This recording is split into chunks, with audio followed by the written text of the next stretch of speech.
नमस्कार। सबसे पहले आपके जहन में यह सवाल उठ रहा होगा कि मैं YouTube पर क्यों आया।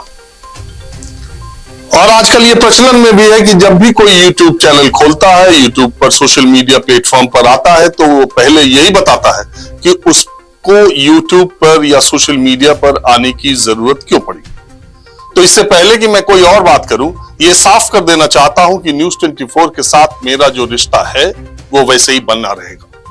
न्यूज 24 पर जिन भी कार्यक्रमों में मैं जैसे भी आता रहूंगा वैसे आगे भी आता रहूंगा।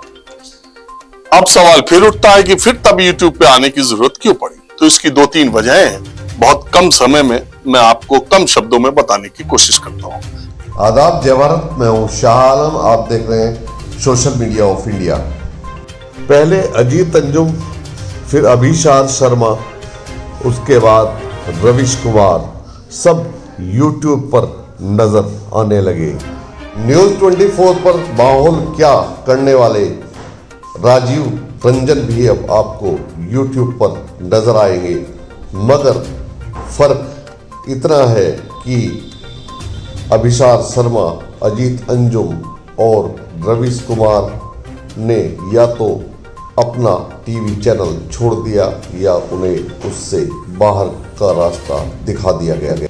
माहौल क्या है करने वाले राजीव रंजन आपको न्यूज 24 पर भी नजर आएंगे और अपने YouTube चैनल पर भी नजर आएंगे। टीवी चैनल न्यूज 24 पर माहौल क्या है करने वाले राजीव रंजन कुछ भी कहे, मगर हम तो यही कहेंगे कि राजीव रंजन के लिए ये घाटे का सौदा नहीं बल्कि फायदे का ही सौदा है। क्योंकि अजीत अंजुम रहे हो, अभिषार शर्मा रहे हो या रविश कुमार, जो पहले से टीवी चैनलों में काम कर रहे थे, उन्हें देश और दुनिया में जाना जाता है। और जैसे ही ये लोग YouTube पर आते हैं, रातों रात भारी संख्या में लोग इन्हें सब्सक्राइब कर लेते हैं और इनके वीडियो देखने लगते हैं और इनकी YouTube से मोटी कमाई होने लगती है। इनका मामला हमारी तरह नहीं होता, जैसे हम सालों से मेहनत कर रहे हैं और कमाई के नाम पर ज़ीरो। हम आपसे कोई शिकायत नहीं कर रहे हैं, बल्कि आपका तो हम पर एहसान है कि आप हमें सुनते हैं, हमारे चैनल को देखते हैं। आइए सुनवाते हैं माहौल क्या है करने वाले राजीव रंजन YouTube चैनल बनाने पर क्या बोले और उन्होंने क्या कहा। आइए सुनिए माहौल क्या है करने वाले राजीव रंजन को। तो कृपया बने रहें सोशल मीडिया ऑफ इंडिया के साथ। अब सवाल फिर उठता है कि फिर तब YouTube पे आने की जरूरत क्यों पड़ी। तो इसकी दो तीन वजहें हैं। बहुत कम समय में मैं आपको कम शब्दों में बताने की कोशिश करता हूं। पहली बात तो यह है कि देश में अगले 8 महीने तक, 9 महीने तक लगातार चुनाव है। अभी 5 राज्यों में चुनाव हो रहे हैं और पांचों राज्यों में इतनी तगड़ी टक्कर है। मैं कुछ राज्यों से लौट करके आया हूं। मैंने देखा कि मध्य प्रदेश में जो स्थिति कांग्रेस की है, वही राजस्थान में भारतीय जनता पार्टी की है। फर्क सिर्फ एक है कि मध्य प्रदेश में कमलनाथ विपक्ष का चेहरा है, भारतीय जनता पार्टी का राजस्थान में कोई चेहरा नहीं है। सरकार की जो स्थिति मध्य प्रदेश में शिवराज सिंह चौहान की है, वही राजस्थान में अशोक गहलोत की है। छत्तीसगढ़ में भी मुकाबला खड़ा है और तेलंगाना में जो किसी ने उम्मीद नहीं की थी, BRS के साथ कांग्रेस पार्टी लगातार संघर्ष की स्थिति में आती जा रही है और भारतीय जनता पार्टी पिछड़ती जा रही है। इसी तरह मिजोरम में भी कांग्रेस ने बहुत तगड़ी दस्तक दी है। उसकी वजह मणिपुर की घटनाओं के बाद मिजोरम में जो हालात हैं, उससे भी NDA को, खास करके BJP के प्रति लोगों में एक गुस्सा है। तो देखने में ये आ रहा है कि पांचों विधानसभा के चुनाव बहुत रोमांचक, बहुत तगड़े होने वाले हैं।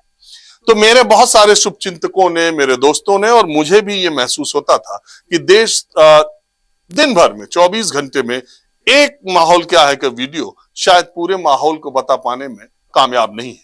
तो कुछ और कोशिश करनी चाहिए, कुछ और वीडियो डालने चाहिए। आपको पता है कि टीवी की अपनी बाध्यताएं हैं। एक कार्यक्रम कितने घंटे तक या कितनी बार चलाया जा सकता है। वैसे भी माहौल क्या बहुत बार चलता है। तो मैंने सोचा क्यों ना सोशल मीडिया प्लेटफॉर्म पर, YouTube पर माहौल क्या है कि दूसरे रंग लेकर हाजिर हुआ जाए। दूसरी सबसे बड़ी वजह यह है, पिछले महीने मैं मध्य प्रदेश के दौरे पर, चुनावी दौरे पर था, और मुझे पता चला कि ओपीएस को लेकर, पुरानी पेंशन को लेकर सरकारी कर्मचारियों की एक बड़ी तादाद, शिक्षकों की एक बड़ी तादाद दिल्ली के रामलीला मैदान में आने वाली है। मुझे लगा कि ये बड़ा घटनाक्रम है और एक बड़ी मांग को लेकर एक बड़ी जनसंख्या देश के अलग अलग राज्यों से दिल्ली में आ रही है, तो मुझे भी वहां पर होना चाहिए। तो अपने 20 साल के जर्नलिज्म के कैरियर में मैंने इतनी भीड़, स्वतः स्फूर्त जिसको कहते हैं, ये भीड़ मैंने रामलीला मैदान में नहीं देखी थी।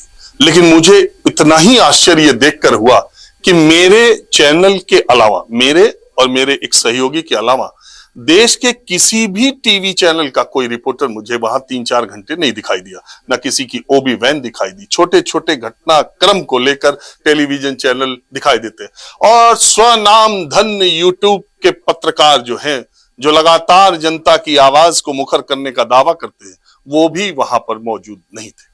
आप कहीं भी देख लीजिए कि कितने लोग वहां पर मौजूद थे। मैंने वहां से एक कार्यक्रम किया, दिन में भी वहां से बुलेटिन किया। मुझे लगा कि समाज के अलग अलग वर्ग अपनी अपनी मांगों को लेकर, अपनी अपनी बातों को लेकर बहुत जगह पर धरना प्रदर्शन कर रहे हैं। आप शिक्षक भर्ती, उत्तर प्रदेश में शिक्षक भर्ती का देखिए, वो उन छात्रों का आंदोलन देखिए, कहीं उसकी कोई जगह मेन स्ट्रीम मीडिया में दिखाई नहीं देती।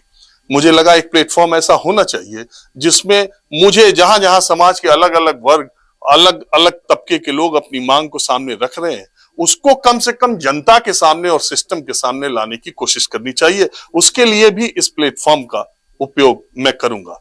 और तीसरी जो सबसे महत्वपूर्ण बात है, आजकल जैसे पॉलिटिक्स है, वो ड्राइंग रूम पॉलिटिशियन जैसे कि नेता अब टीवी के प्रवक्ता ही पार्टियों के नेता बनते जा रहे हैं, वैसे ही जर्नलिज्म भी टेलीविजन न्यूज चैनल्स के एयर कंडीशनड न्यूज रूम तक सीमित हो गया। या तो उसमें शाम को हिंदू मुसलमान की मुर्गा लड़ाने वाली डिबेट होती है, या फिर एकालाप होता है। एंकर, पत्रकार स्टूडियो में बैठकर एक तरह की बात करता है, और दूसरी तरफ सोशल मीडिया पर जो तमाम सरकार के बात या सरकार से सवाल पूछने वाले लोग हैं, वो अपने पीछे किताबों का रैक लगा के या घर के किसी कोने का एक फ्रेम बनाकर लगातार आधे घंटे तक मन की बात करते हैं। दोनों तरफ मन की बात है, जन की बात कहीं नहीं है। इसमें आप कहीं नहीं है, ना आपसे सवाल पूछा जा रहा है, ना आपके सवाल पूछा जा रहा है, ना आपसे बात की जा रही है, ना तो आपकी बात की जा रही है। आपने देखा होगा कि कभी स्टूडियो में बैठ करके आज तक कोई कार्यक्रम नहीं किया, आगे भी नहीं करूंगा। मैं आपके बीच आपके सवाल, आपकी बात उठाने की कोशिश करता हूं, और कम से कम जो आप बोलना चाहते हैं, वो जनता जो बोलना चाहती है, वो सत्ता तक या जिस तक पहुंच सके वो पहुंचाना चाहता हूं। तो इस प्लेटफॉर्म का उपयोग ज्यादा से ज्यादा आपकी बातों को करने के लिए मैं करना चाहता हूं। उम्मीद है जैसा प्यार और समर्थन मुझे आज तक मिला है, आगे भी आप देते रहेंगे। वैसे प्रधानमंत्री से लेकर इस देश के तमाम वीवीआईपीज अब ये कह चुके हैं, तो मुझे भी ये कहने में कोई गुरेज नहीं है कि माहौल क्या है को आप लाइक करें, सब्सक्राइब करें और बेल आइकन दबाएं। नमस्कार। आपको सोशल मीडिया ऑफ इंडिया की ये खबर कैसी लगी, कृपया कमेंट करके जरूर बताएं।